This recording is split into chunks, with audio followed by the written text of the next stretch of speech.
Сараңдар. Баяғыда бір әйел мен еркек өмір сүріпті. Екеуінің таңертеңнен кешке дейін ойлайтыны қалай баю болады. Әйелі тұрып, тігінші болайық, киім тігейік, дейді. Тігіншілікпен айналысуда жұмыс па, дейді ері.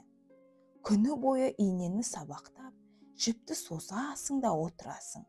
Бекер шаршағаннан ештеңе таппайсың. Онда бояу кәсібімен айналысайық, деп болмайды әйелі. Бояу кәсібі одан да жаман. Өзің болғанасың, айналаң да бояу болады. Ол қандай өмір болмақ? Одан да еш пайда жоқ. Олар дауласа келіп, ақыры керуен сарай салмақ болады. Салуын салдау. Жұмыстары да жаман болған жоқ. Бірақ бәрібір байымады. Бай қонақтар мүлік әкеледі де, оны өздері алып кетеді. Ал кедейден не аласың?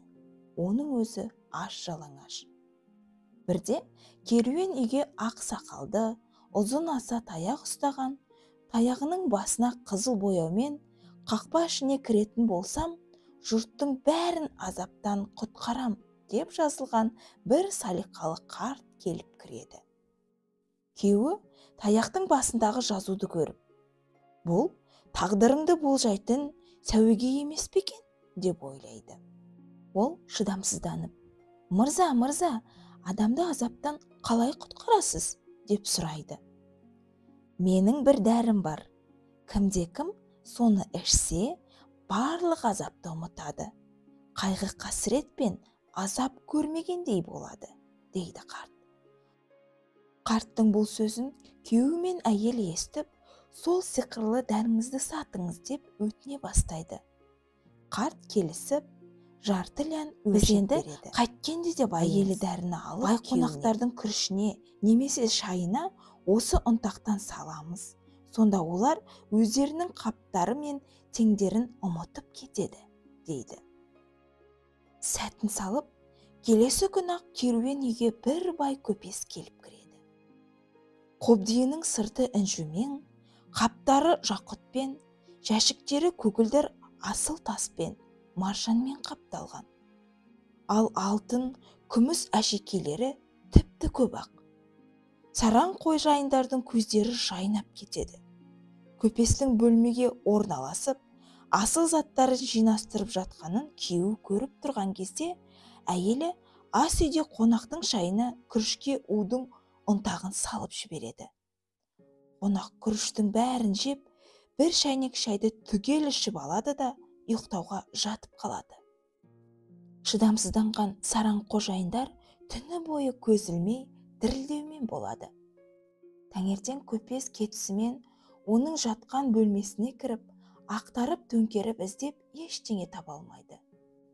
Бұрыш-бұрыштарды да іздейді, еденді қопарып қарайды. Бәрі бос, әлек болды. Асыл заттар түгілі жай тастарды да тастамапты. Алдады бізді қарғыс атқыр, қақпас шал, деп айқайлап жіберді ызаланған әйелі. Бұл сиқырлы у болмады. Көпес ештеңені де ұмытпай, бәрін алып кеткен.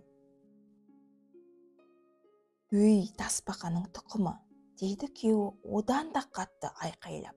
Ұмыт жағын, қонғанына да төлемей ұмытып кеткені ме? Шал бізге уды кімді ішсе сол барлық азапты ұмытады деп еді ғой. Ал біздің оның сөзін дұрыс түсінбеппіз. Сыңайы сараңдық ақылыңнан адастыратын болуы керек. Балақайлар, бұл Қытай ертегісі сендерге ұнады ма? Сондықтан сараң болмаңдар. Келесі ертегімді күтіңдер.